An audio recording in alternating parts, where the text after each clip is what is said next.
French government collapses in 14 hours, deepening political crisis. October 8, 2025.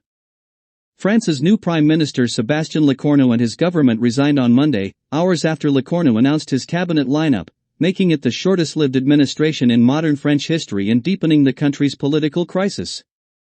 The unexpected resignation came after allies and foes alike threatened to topple the new government, with Lecornu saying that meant he could not do his job.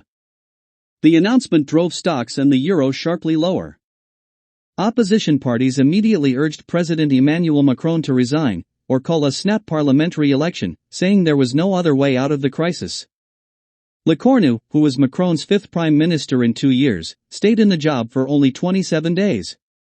His government lasted just 14 hours, highlighting divisions in the French parliament as the Eurozone's second-largest economy struggles to put its finances in order. French politics has been increasingly unstable since Macron's re-election in 2022 for want of any party or grouping holding a parliamentary majority.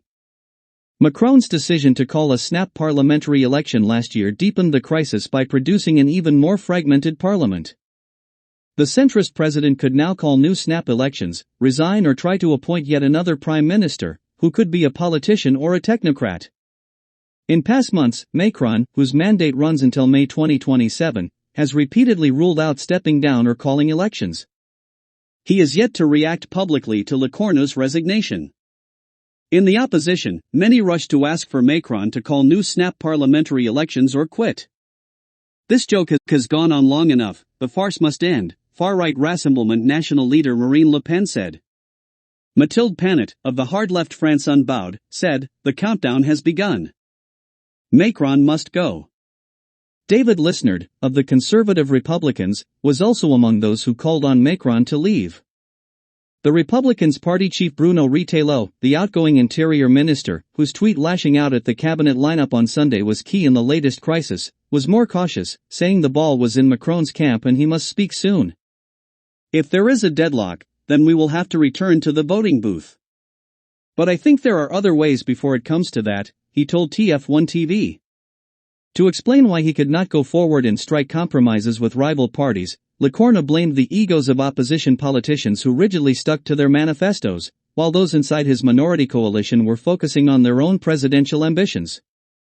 Retailleau is thought to be considering a bid for president. Paris' $3 trillion CAC 40 dropped by as much as 2%, making it the worst-performing major index in Europe, as banking shares came under heavy fire. It was last down 1.2%. The euro slid 0.7% on the day to $1.1665.